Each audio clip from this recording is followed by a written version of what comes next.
Welcome to Salty Politics this week. We are doing something a little different, and Julie and I are going to just talk about what's happening in the news and life in general. Yeah, we did this once before, and we got a great reaction for it. So we have a great guest coming up next week, I know, to talk about the Green New Deal. But you and I haven't caught up in a while, just the two of us. So why don't we just do that now and talk about the biggest news of the year, which is not the Mueller Report or anything to do with Donald Trump. It is the Game of Thrones. It's kind of a big deal, and I have some really, really important questions for you, Julie, that I put a lot of research and time into that we're going to need your input on. Here's my problem. My problem is that I am rewatching the entire series with somebody who has not watched it before, and we just, as we're taping this now, last night wrapped up the first episode of season 5. So in case that person is listening, I don't want to provide any spoilers. So why don't we just talk generally about Game of Thrones, and maybe we will revisit the topic after we get through the entire series and hopefully after this season ends, because I'm so excited for this. You know what? I think these answers are going to yield you the most hate on Twitter. Oh, let's go. You know what? Let's see. Okay. Which club, Julie, would be worse to join? The Night's Watch, the Faceless Man School, or the Shame Nuns Nunnery? Ooh, well, the shame nuns with the bell. I have a bell on my iPhone that if you shake my iPhone, it's an app that goes shame, shame, shame, and it rings the bell. I gotta say the Night's Watch looks miserable because I'm not a big. It's funny for a Russian girl, I hate the cold, and so I'm not a big cold person, and you have to take that whole vow of celibacy and be the first wall of defense against White Walkers and other weirdo supernatural things. So I think I gotta say, I don't know how Jon Snow did it all that time. I really wouldn't want to go hang out at the Wall. The nuns at least get to hang out in King's Landing, which is cool because at least it's warm and it's pretty. Right. And I kind of want to go to Dubrovnik in Croatia where it's filmed just because it looks like such a beautiful place. What was my third option? Faceless Man School. Faceless Man School is pretty cool. I think I want to join the Faceless Man School because again, you get to go to. Isn't it in Bravos? And Bravos looks like a really pretty place. I know, that was part of my consideration while I was writing these. I'm like, okay, well, location-wise, Night's Watch is a drag. Yeah, everything about it is Night's Watch is a bummer. There's like nothing good about Night's Watch at all. Like no. I can't think of one redeeming thing about Night's Watch. Night's Watch is where you go get punished if you're like a rapist and a murderer. You can either die or go to join the Night's Watch. So it's not good. Right. I guess I would say, not I guess, I know, there's no question. Faceless Man School is awesome. I mean, provided you survive Faceless Man School, it's pretty cool. Right. Because of Valar Morghulis and all that. But still, that's a little high Valyrian for you, just in case. Because as I said, I've been nerding out. You got to do it. All right. Next question. Would you rather have drinks with the Dothraki, the Wildlings, or Tyrion? Oh. Well, Tyrion's my kind of drunk.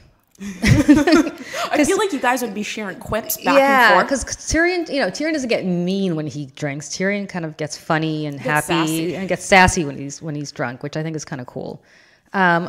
Let me ask you this about the Dothrakis. Is Khal Drogo alive in this scenario? Because I'd want to hang out with Khal Drogo because he's a badass and pretty hot. Oh, okay. I guess Tyrion and Khal Drogo would be cool to hang out with, but the Dothraki again, they're. I feel like they just chug entire handles and be like, come on. The problem with the Dothraki is they chug the handles and then they start getting into fist fights and raping women, and next thing you know you're on the ground. And so I don't know about so I don't know if I want to hang. And plus, it's kind of dusty with the Dothrakis. I don't know if I want to go hang out at the Great Sand Sea with the Dothrakis. But if I can hang out with game with them, free game with them and then hang out with Tyrion. Yeah, for sure. Okay. What do you think? The Wildlings would be again. You need them in small doses, like a Dothraki, like a drink, and then the Wildlings a drink. But Tyrion, I could see spending hours just complaining about everything. The deal with the Wildlings is like if you hang out with them and you drink with them, especially if Mance Rayder is still around in this scenario, you pretty much end up getting a lecture about how they're better, they're the free people and the free folk, and you're just an enslaved northerner or whatever they call crow. And so, all right, you know what? I feel like the more they drink, the more they start lecturing you about how their way of life is better. And I don't really want to lecture when I'm drinking. I want to hang out with Tyrion and trade quips. Okay, I agree with that. All right. I feel like drinking with Tyrion would be like the clapback, but the drunk version. which we never did back in the day. For the record, we were always sober doing the clapback, but I feel like that would be amazing to do if you're drinking with Tyrion. Oh my God, that show idea. It's a great show idea. Peter Dinklage, come over and drink with us. We'll do the clapback together. We're taking ownership of that one. Right. All right. Sex, marry, kill. First of all, these are some just lovely men here. Walder Frey, Joffrey, or Ramsay. So you have to have sex with one, marry one, and kill one. God. You know this. Can I join Can I join the nuns in King's Landing? Can I join the sept? Can I be a scepter? You may not. I mean not. Okay. Oh God. Well, Walter. Oh, I know. I know. They're not winners. Okay, so all right. This is. I'm going to get so judged for this, but understand I have no choice. Emily's basically holding a gun to my head. I guess I would marry Joffrey because I'm hoping that, much like Marjorie, I could maybe try to manipulate him into not being horrible to me. Although or maybe I'd marry Walter.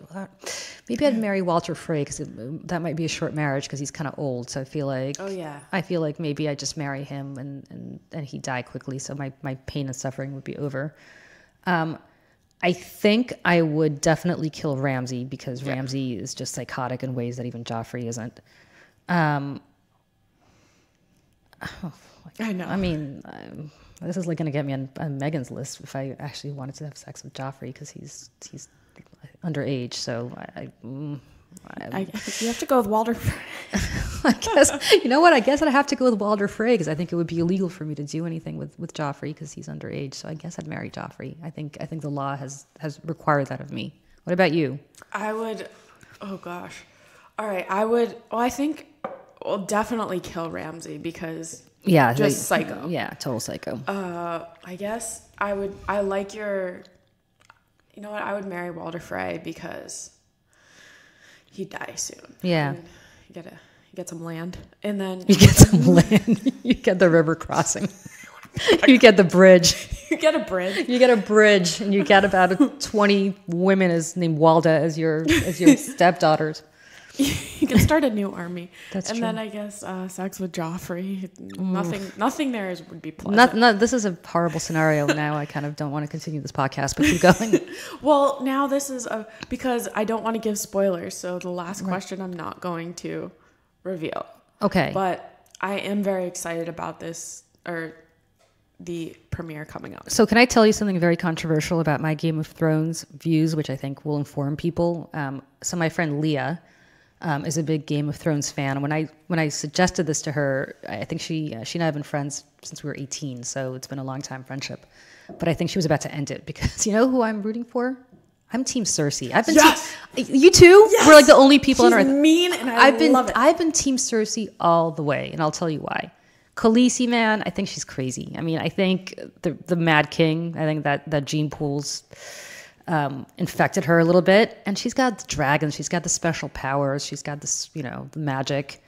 I would argue that Cersei is kind of like the Nancy Pelosi, Hillary Clinton. She's waited her turn. She's been ruthless. She's you know what, and then but Daenerys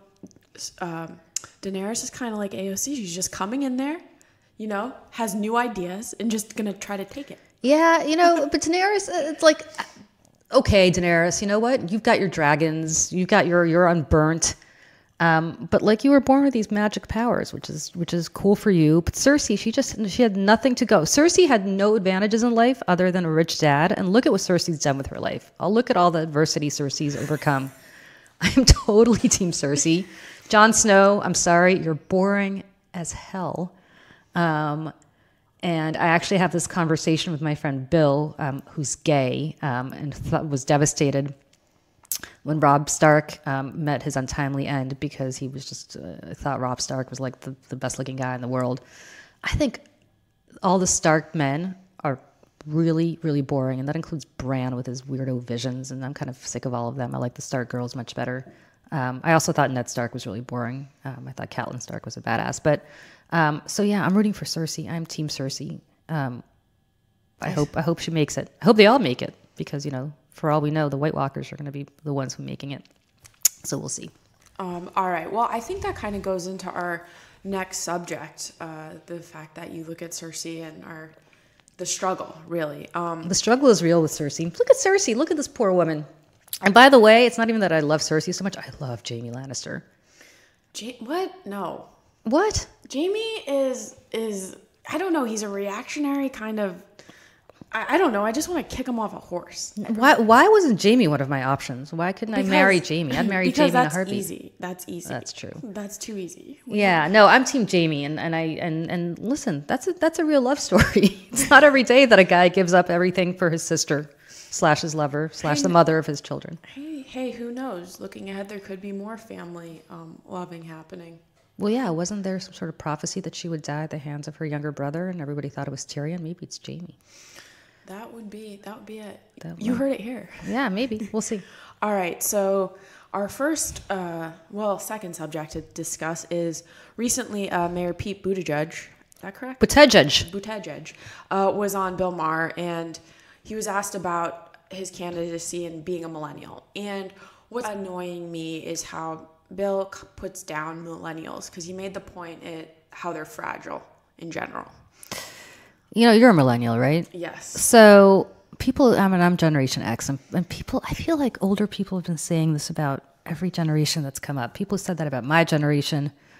I think the World War II generation said that about the baby boomers, although that is true when it comes to the baby boomers. But I don't find millennials to be, millennials to me have gotten a really raw deal. You guys came of age after 9/11. You graduated college into a massive recession. The economy was pretty bad. You've known nothing but war for basically most of your sentient life. So is it any surprise that millennials may not be ecstatic about their lives and about the way things are going? And you're inheriting a world that is so uncertain, that's shifted. So I have nothing but sympathy for millennials and admiration for millennials. Millennials are going out there starting Facebook. Millennials are going out there doing all sorts of incredible stuff. They're not relying on government or anybody else to do it for them. They're not relying on their parents to do it for them. And the fact that people think that millennials are lazy, and the fact that millennials, you have no choice but sometimes to move back in with mom and dad after college because you're graduating with $300,000 worth of debt. Until recently, it was very hard to get a job. You are adjusting to a labor market that has shifted tremendously. So I don't think it's laziness. I think it's what's become of the country and the necessity that people feel of having to rely on parents in ways they haven't before, especially since the World War II period. So, and look, the problem with Bill Maher, who I like in some ways, but I think he's very condescending towards entire groups of people. I saw that movie that he did, that basically was a big plug for atheism, and that's great. And listen, more power to him. But I thought it was very dismissive of people who were people of faith. And I'm not somebody who's a religious person by any stretch of the imagination. But I was really uncomfortable watching that movie because people were in the theater were laughing along to him, really ragging on religious people, and I thought that was really wrong.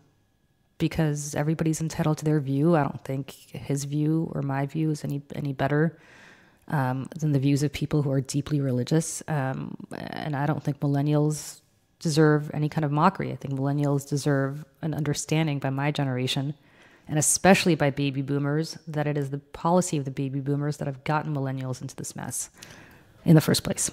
And I think also, with the whole safe places and the political correctness thing, I think it's very reactionary, and I think it's overreactionary right now, and it's going to correct, but reactionary in a way where kind of like that Bill Maher and just the condescension all the time and not really caring or putting yourself in someone else's position is kind of that where I think a lot of this overreaction sensitive spaces stems from. Yeah, and look, I do think people overreact to certain things, but I'm not going to dismiss. Well, I'll give you a great example, the Joe Biden thing. Okay.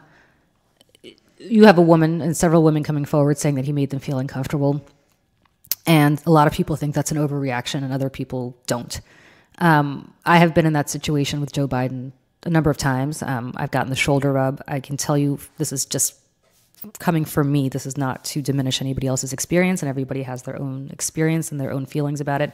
Speaking strictly for myself and literally just for myself, I can say that I never thought it was inappropriate. I never thought it was a violation of my personal space. I never thought it was sexual in any way. He comes from a generation where touch was a thing. I mean, politicians, you have this, Bill Clinton used to, and not to women, but he would do this to men.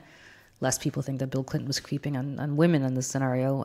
When he would shake men's hands, he would grab them by their right hand, and then he would put his other hand on their shoulder and touch them that way. I think that is just what people did to connect. And I think that's how Joe Biden looked at it. I don't by any stretch of the imagination think that it was a sexual thing that Biden did. He did it to men as well. I mean, he would do it to Obama. You have pictures of him doing it. Are people overreacting to that? I understand where people are coming from at a time when women are groped all the time, and you have presidents talking about grabbing women by their genitalia. I think women have become much more sensitive about the fact that don't touch my body in any way, shape, or form without my permission. Don't violate my personal space. I get it. I mean, believe me, we've all gotten the inappropriate touch and the inappropriate hug from men, all of us. I'm sure you have as well. And so was it an overreaction to Biden? Not from women who are just tired of guys touching them. I mean, right. You know, I'm 5'3", and I remember I worked for this one politician who was very, very tall, like exceedingly tall. And he would always pat me on the head because I'm 5'3" and I'm short. And I think he just kind of like pat me and like a puppy. And I don't think he meant anything condescending by it. I think he just thought it was like this cute little, and not cute in a sexual way, but cute like in this very like Smurf-like way.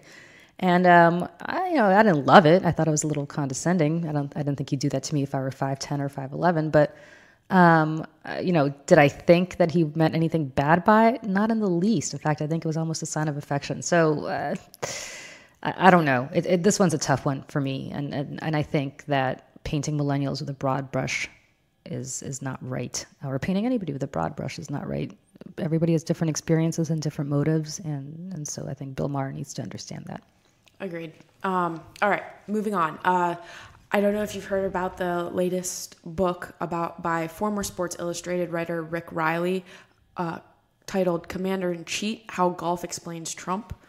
But there have been pretty excellent excerpts from it. One part of it was that at one golf course, the caddies would call Trump Pele because he would kick his golf ball onto the fairway. I read that. That's great. And I'm just like, that's pretty interesting. But do you think maybe it stems from Trump in his heart of heart believes that everybody's a cheater, so it's okay for him to cheat?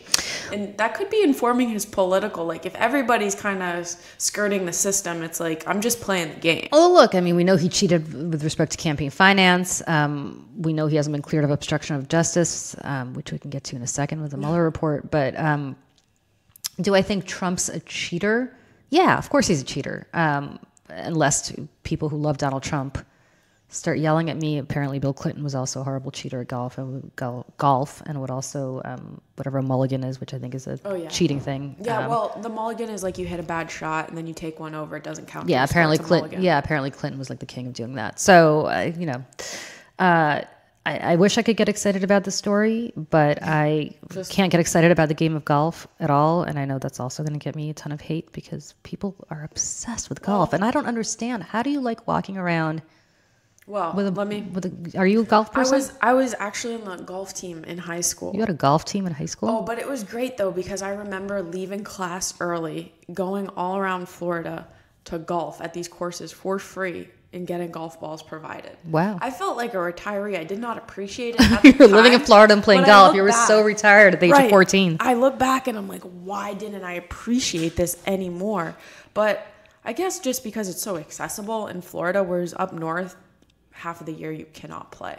I just find it, I've tried playing a few times. I find it immensely boring. And unfortunately, in my line of work in politics, a lot of business gets done on a golf course, and I've missed out on it because I've tried. I took a class at Chelsea Piers once, and I came home and I thought my shoulder was going to be disconnected from swinging the golf club, and I was like, this is awful. All right. Well, from Trump, now we move to the Kardashians. Oh, somebody else I can't get excited about. Right. Well, but a good conversation. For months, the Good Place star, she's an activist as well, Jamila Jamil, she's been calling out the Kardashians on social media for promoting weight loss advertisements, such as detox teas and lollipops. She's criticized Khloe in particular, her ads, saying that she's having a negative influence on women, calling her, quote, terrible and toxic influence on young girls.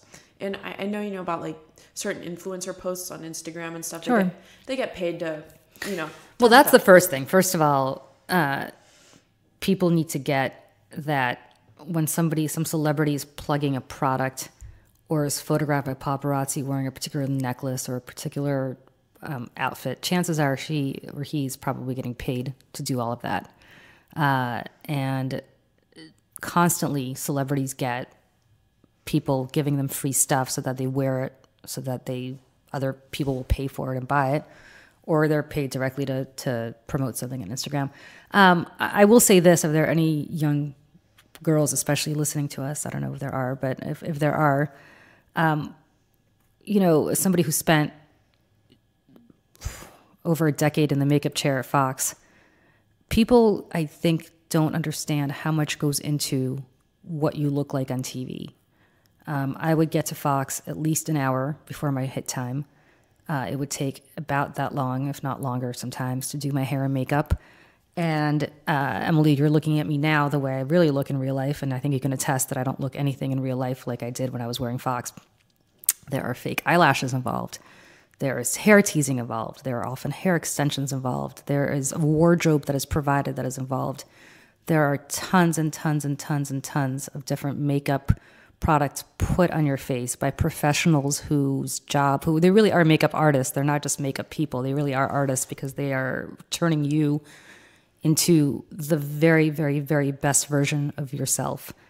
And the amount of effort and time it takes into making people look the way they look on TV is immense. And I will tell you, I've never actually seen an episode of the Kardashians. And in fact, I think I'm the only person in history who's never sat through an entire episode of a reality show. Don't worry, Julie. That's why I'm here. I know. Almost all of them. I know you are obsessed with Real Housewives and the Kardashians. I get too embarrassed watching it, so I can't. It's not because I'm so high-minded. I would rather sit and watch Lifetime Movie Network movies about, my mother stole my boyfriend's wife's husband, and now she's dead, and who did it, shows. So it's not like I'm sitting there watching Masterpiece Theater, but I just can't get into reality TV. But I will say that the Kardashians I think Kim Kardashian has a makeup artist named Mario who actually came from Fox. He used to be at Fox and used to do my makeup and the makeup of other people at Fox before he went to Kim Kardashian. And Mario's amazing. He's, as you can see, incredible. But I promise you, knowing Mario's work, that Kim Kardashian does not look the way she looks on TV when she wakes up in the morning. Or maybe she does, because maybe she's gotten so much work done. That's what she now looks like in real life. But this Jamila, is that her name? Yes. Yeah, I mean, she's right. She's right in that these celebrities should at least, I get it that it's not good for their bottom line, but at least be honest the way I'm honest, and just say that I had a makeup artist at Fox. She was great. She's not there anymore. She said to me once, she goes, God, you come in here looking homeless and then we end up making you look great. And she kind of said that as a compliment to herself, and I guess also as a compliment to me, that I was able to be transformed into somebody who was apparently decent looking, but she didn't mean it in any nefarious way. But what the reality of this is that it's not real life. I mean, it's just not real life. And I always joke, especially when I was at the Republican convention, which obviously had a lot of people who watch Fox all the time, I would show up in the morning, without any makeup, without any hair, really with just having gotten out of the shower and blown dry my hair and nothing on my face.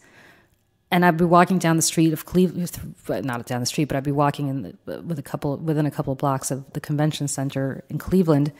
Not one person stopped me. Not one person recognized me at all. The minute hair and makeup would get done with me, it was like I couldn't get down the block because people knew exactly who I was.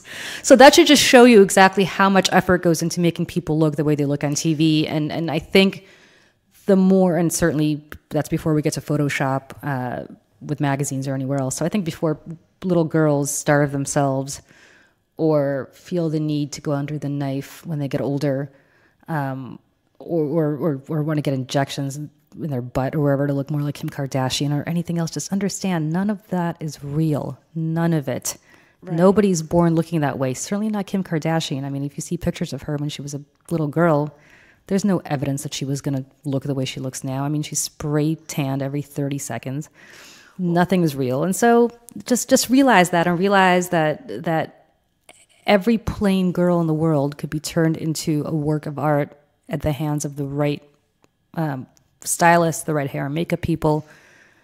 Anybody can. And two things. One, it's even during the commercial breaks, you see the hair people come out recurl your hair or refix oh my God, it. Of course. But that's the thing. I remember, just young, learning to curl my hair, and after 20 minutes it would come out, and I'd be like, why can't I make it stay? They can make it stay the whole show. But fun fact, behind the scenes, every 7 minutes of show, the 3 minutes that they're on break. Every time. Well, this, you worked in Outnumbered. Right. You saw what they did with us. I mean, we'd be sitting on the couch during a commercial break, and the hair and makeup people would go out during a break, and they would touch you up. And the dirty secret of my life is I, after all those years of watching them do this to me, still cannot apply eyeliner. I cannot do it. I'm incompetent. And I thank God every day I don't have a little girl, so I can't, because I couldn't be able to teach her how to put on makeup. I'm just horrible at it. And all of that is done. You're never not perfect. There's no stray hair. There's no flyaways. There's no part of you on TV that is not looked at by everybody in charge of the station, and 100% analyzed to make sure you look your best. In fact, Roger Ailes, who's the former head of Fox News, would have several TVs in his office. They would all be there with the sound turned off because I know because he said it to me and to others, and he's been very clear about this publicly, or he was clear about this publicly, that his first priority is to see what your body language is like and what you look like on TV, because when you're flipping channels, people first stop at the picture and then they listen to what you're saying. And that's something for people to bear in mind too, that every single thing that is done on television stations, which is a visual medium, whether it's where the Kardashians are, or MSNBC or Fox News or CNN or every reality show, it's all staged by professionals whose job it is to make you look fantastic.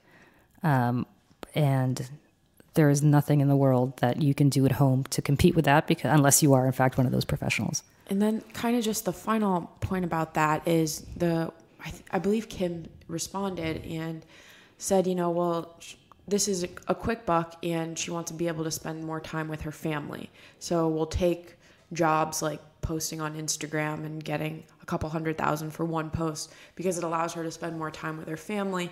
I find that as BS because, okay, you got to spend more time with your family, but give a bad picture to girls and people around the world. But I don't know.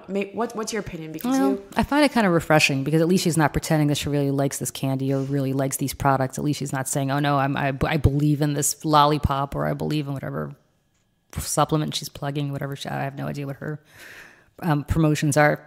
At least she's being honest. I'm doing this for the cash. And you should understand, little girls, that, in fact, there's no reason I'm doing this other than the cash. So don't run out and buy these products because I'm not swearing by the quality of these products. I'm just saying that they're paying me to promote them, so I'm promoting them. Right. If you're old enough to read between the lines, I think that's what she's saying. Yeah. So I would hope that girls who heard that at least have parents, if they are not old enough to understand that themselves, have parents to explain to them that, listen, this is not a woman who's defending her products. She's basically saying this is a way to make money. And that's what she's doing. Pay to play. Agreed. All right. So I guess now what we're salty about, if you want to go into that. Well, you know what I'm salty about? I'm salty about this whole notion that William Barr, the Attorney General, can't release the Mueller report because he has to preserve the secrecy of the grand jury. You had a special prosecutor, Leon Jaworski, during Watergate, who turned over everything after a judge ruled that he should, after the Nixon administration didn't want that to happen, turned over everything, including grand jury testimony. to the House Judiciary Committee. And I am old enough to remember this very, very well. When the Starr report came out during the Lewinsky timeframe, they released everything, not just to the House Judiciary Committee, but publicly, including Bill Clinton's grand jury testimony, including Monica Lewinsky's grand jury testimony. We all read it. I mean, I remember walking into Barnes & Noble or a store called Borders, which used to exist, a bookstore, and there would be copies of the entire report in book form at the checkout, and you could read all about it. I mean, there was nothing to prevent you from reading grand jury testimony. The bottom line is this: the secrecy of the grand jury is not mandated to be protected before Congress, because it is up to Congress to figure out whether there's a roadmap to impeach the president or otherwise determine wrongdoing by the president. And furthermore, both intelligence committees in the House and the Senate are entitled to an unredacted copy of the report. So this is going to be tied up in court. I think the goal for the Trump administration was twofold. One is to establish the first narrative so that people in their mind are already thinking, oh, there's nothing to see here, let's move on, which they accomplished very successfully, I think, before everything else comes out. And the second is hopefully to keep this tied up in court through the 2020 election so that we will not know what's in the report. But right now, we don't have Robert Mueller's word for anything. We have William Barr's word. There was no obstruction of justice. The New York Times reported this week that, in fact, that's not true, that people in the special prosecutor's office are saying they're disputing the attorney general's findings.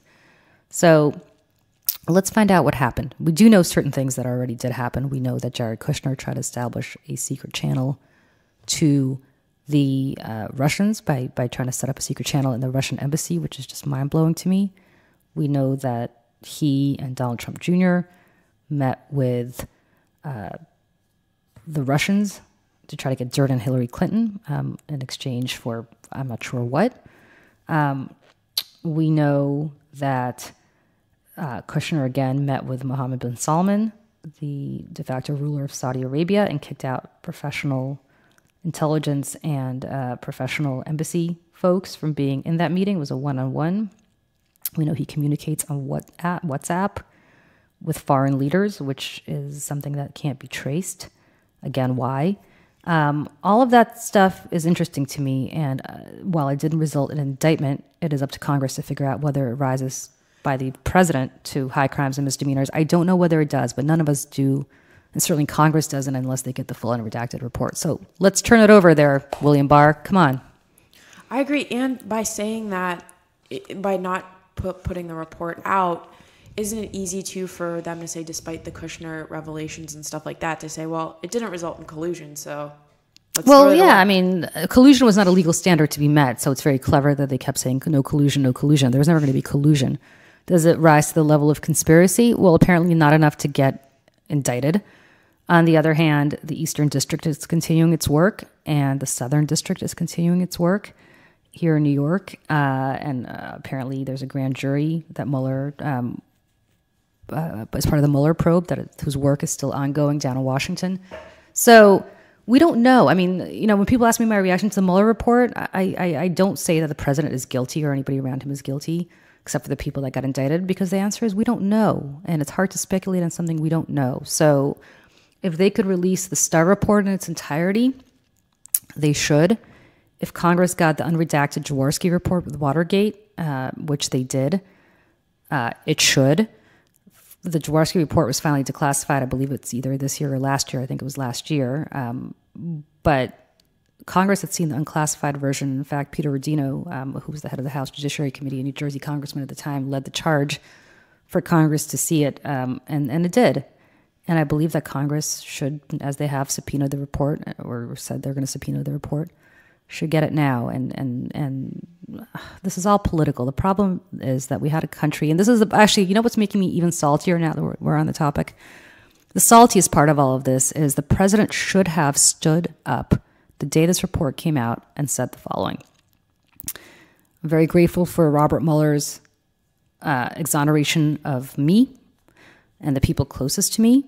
As you could see, there was no evidence. If that's what he wanted to say, he could have said it. He could have still said the same thing, but he missed one crucial thing, which is, however, what we do know is that the Mueller report indicates, from what I have heard and what I've read reported, that the government of Russia led an assault on this country and on the integrity of our electoral system and tried to basically, through technological and other means, subvert the will of the American people. And I will not allow that to stand.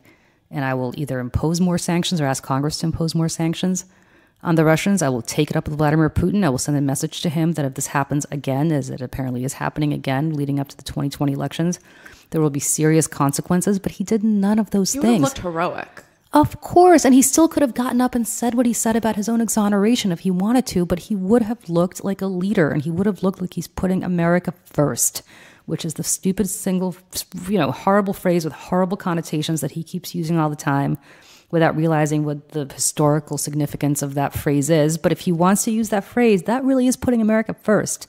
Not America first, capital A, capital F, but America first, lowercase f. It really is putting the needs of this country first and standing up to those who want to subvert our democracy. And the fact that he did none of that is so infuriating to me. And the fact that Lindsey Graham, who's this alleged, hawk when it comes to Russia, completely took a back seat on that issue. I mean, where are the Republicans who are holding a press conference if the president won't, saying what we have learned through media leaks or other reports on the Mueller report is that the Russians came at us and that they are continuing to come at us. That's the lesson of the Mueller report, putting aside whether Trump or his sons or his daughter or his son-in-law or anybody in his inner circle is guilty of collusion. We know for a fact that the Russians came at us, so come back at them, and nobody has focused on that at all. The reason they're not doing that is because they're afraid that Trump then won't help them get reelected, or is it just because they're chicken shiitake mushrooms? I think that they're so busy doing a political victory lap about the fact that there's no there on collusion that why muddy the waters by talking about policy. And I think they're also scared of Trump. I mean, I think the Republican primary base is enthralled to Trump. And as a result, a lot of them, Lindsey Graham being first and foremost in this, is terrified of Donald Trump coming into South Carolina and coming after him. And look at Lindsey Graham's numbers among Republican primary voters. When he was anti-Trump, his numbers were in the tank. Now that he's Trump's best friend, his numbers among Republican primary voters are doing much better. So it's all about self-preservation. And mark my words, the day Lindsey Graham gets reelected, if he gets reelected, he will turn on Trump super fast because he will no longer need him. And that to me is just the worst. Everything that people hate about Washington to me is encapsulated by Lindsey Graham. That would be a great Tyrion and Julie clapback. Oh no, Tyrion and I would be, having drinks and clapping back about why he had to kill poor Tywin. I love that character. I love Tywin Lannister. He was such a good character, and I'm a little ticked off at Tyrion for killing off that character for me. But go on. What is making you salty this week? Georgia's so-called heartbeat bill, which would prohibit most abortions in the state after a heartbeat is detected, which can come as early as 6 weeks. And that's before many women even know they're pregnant, which would ruin a lot of lives because if you can't take care of a child and you don't know you're pregnant and then now you're stuck with it and bringing something in this world that you don't have the resources, that anything, it's not conducive to a healthy upbringing. Well, I'll tell you, I've had a few friends who've terminated their pregnancies because they are kids and they wanted. This is not an accidental pregnancy. I mean, these are in both instances couples who really, really, really were trying to get pregnant and wanted that child. But there was something very wrong with the development of that fetus. And having been pregnant, I can tell you, it used to be that you can't really find out about a lot of diseases or a lot of illnesses until you did an amnio 20 weeks, which is about 5 months. Now you can do it, or at least when I was pregnant, you could find out about a lot of them at 12 weeks, which is obviously well after you can detect a heartbeat. But at 12 weeks, you might find out that you have a child and a pregnancy that is just insupportable for a variety of reasons. And rather than carry that pregnancy to term, only to give birth to a stillborn baby or to give birth to a child that will not live much past its birth, for both the sake of your own mental health and for the sake of not making anybody suffer needlessly after birth, they both determined that it was easier to terminate in the first trimester. But after 6 weeks. And Julie, I never really ever thought of that point of view. Yeah. And I think that's really important for people to know because, again, I was just thinking about just the basic kind of things, but having never been pregnant or in that situation, I did not know that. And that's informative. Well, I'll share something personal. When I was pregnant with my son at 12 weeks, I did what was called a CVS test, and the doctor told me that there was a possibility that he would have spina bifida. And I would know, I think within 24 or 48 hours, whether that was the case or not. And it was an incredibly awful time for me. I had tried so hard to get pregnant. It had taken me a very long time. And to think that, and when you're pregnant, I don't know if this applies to other women, it certainly did to me. One day, because you're counting down 9 months, right? Which is really 10 months because it's the full 9 months. And every day feels like an eternity because it's just the longest, for me, it was the longest 9 months of my life because I so wanted that baby and I so wanted to meet that baby. And then to find out at 12 weeks, which is 3 months, which I know doesn't seem like long, but it really is when you're already, constantly putting your hand on your stomach, even though there's nothing there yet to put your hand on, but you're still, you basically really connect, or at least I did, with your baby. And then to find out at 12 weeks that, oh my God, you might have a child. And I mercifully, luckily, it turned out to be fine. But let me tell you something. It's just it's an agonizing decision that women have to make, and I know women who it did not turn out fine for, and much worse than spina bifida, which is bad, but it's not insupportable with continuing to live. But it's to make women carry a pregnancy to term that doesn't end in a live birth. It's just cruel. I mean, it's awful. I can't think of something more cruel. And then is Governor Kemp paying for the psychiatry bills that this woman is going to have to go through in therapy for the rest of her life? I highly doubt that. No, and the whole point is this whole purity. There's no nuance to this. It's like I'll give you a great example. New Jersey. This is. I hate to equate this with abortion, but it's part and parcel of the same mindset, although I truly don't want to conflate the two because I don't think there is any confluence between these two events. But New Jersey just passed something called the Aid in Dying Bill, which is a bill that basically allows terminally ill people to terminate their lives at a time and place of their choosing if they have 6 months or I think it's 6 months or less to live.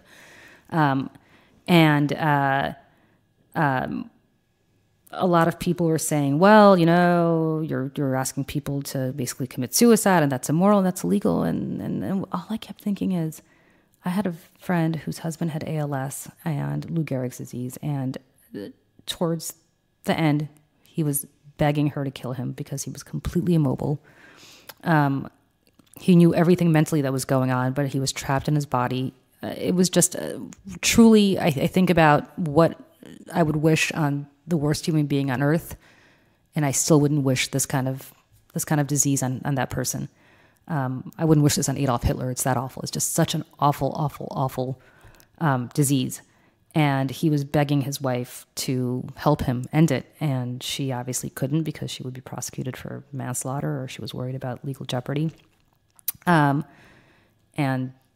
so what is so interesting to me about this is, to me, why is there no nuance in thinking about all sorts of heavy issues like this? Why is everything so black and white? Right.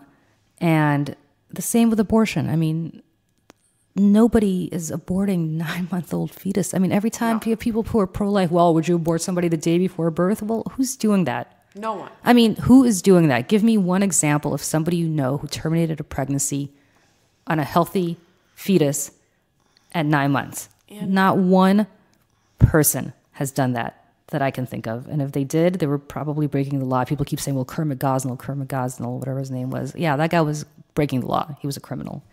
But what people don't understand is you're just putting women in an impossible situation. I mean, a really impossible situation when you pass bills like this. And I say that as a woman who really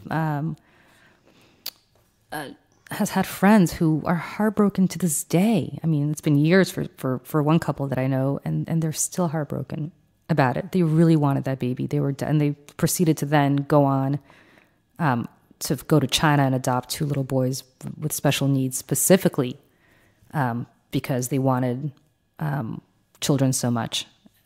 So I just think it's a really cruel bill designed for people who'd rather have some sort of weird ideological purity rather than thinking about what is best for the women and for these children.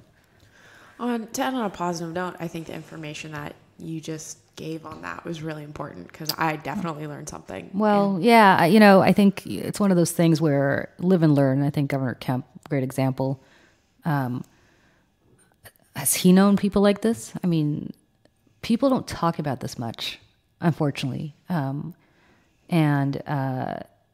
they just don't. It's such a private thing. It's such a tragic thing. People don't talk about it much. And I would hope that people who have gone through something like what I just talked about, if they are compelled to share their story, it's so important to do that. And of course, I would never ask anybody to do that. But if they have it in them where they feel compelled to share it, I think they should, because I truly think people need to understand the nuances of this. Not to mention your point. A lot of women, you are entitled. I mean, it is the law of the land. You are entitled to terminate a pregnancy. And at 6 weeks, a lot of women, most women don't know that they're pregnant. They just don't. And a heartbeat is one of the first things that you hear.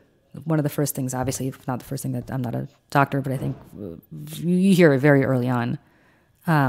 So you're talking about essentially outlawing abortion, which is the whole point. And the cruelty is the point, by the way. It's not some pro-life message. You are, in some cases, asking women to carry to term fetuses who are not viable in any way, shape, or form, simply because you heard a heartbeat at 6 weeks.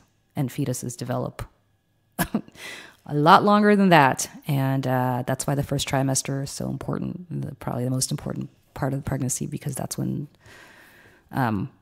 your functions really come to be. And it's just awful. It's cruel. Let's think about something positive. Well, I look forward to when we start to watch Game of Thrones each week and talk about it, because I know I'm in this dilemma though, because as I said, the person I'm watching with has not gotten through. I don't think we're going to get through it before the 14th. Is it the 14th? It's not this coming Sunday, right? It's a week from Sunday. Right. Because we're powering through probably one episode a day, and that's Can I say I'm kind of jealous though, because it's that part where it's like you haven't seen it yet and you still get to see all the seasons. It's actually really cool for me too, because I realized there's so many things I didn't pick up on the first time around, like at all. And now knowing what I know, all the little nuances too that you must be catching. Totally, and all the foreshadowing. It's really great. I've never read. Did you read the books? I never read the books. No, I'm not, because every time the people who do read are like, well, in the books it said. I don't care. I'm watching this right now. I agree. I know, exactly. That's like me every time I watch some historical drama. Especially, remember the show The Tudors on Showtime? Oh, yeah. So I was that because I love medieval British history. You know your stuff. I know my stuff. And so when that show, which did not know its stuff, would do stuff, I mean, it was so ahistorical. And my friend Gail and I were talking about it. And I was like, well, that's not right. And that's not right. And that's not what really happened. And finally she goes, Julie, just shut up. Yep. It's a stupid bodice ripper Showtime series that's basically being written like all my children. Why are you being such a buzzkill about this? And I couldn't stop. I couldn't stop being a buzzkill. My other friend, my best friend going back to 8th grade, literally refuses to go watch historical movies with me because all I do is mumble under my breath in the movie theater about how this is wrong and this is wrong and this is wrong. And finally, she was just like, it's been real. I will never see a movie with you again. And I get it. So I get the annoyance of what I do. And I'm equally annoyed as you are by people who read the books and are like, well, this isn't true to the character. And you're just like, whatever. It's a show. Let's just enjoy. There's really no dragons out there. Maybe there are. Maybe we don't know. Right. maybe there have been. But yeah, I get what you're saying. Maybe I'll read them after the show's over. Hey, well, we'll get to watch the Game of Thrones politics style with the Democrats and see Who's victorious? I know. We have a lot coming up to talk about. You know, one of my friends has this theory that the Hound is obviously some Azul, whatever, I don't know this guy's name, the great god of whatever in Game of Thrones. And I was like, you're Peter Buttigieg would be like the Hound, like the dark horse who comes out and wins it all. Hey, That'd be cool. That'd be cool. All right, you guys have heard it here. Saltier Politics. If I'm right about this, by the way, I don't want to get one more negative tweet because I will retire from opinion making. I will have so hit the jackpot that I will just need to repost this clip and then done. I will retire from punditry forever if I am right about that. All right. Have a great week, everybody. We'll see you next week.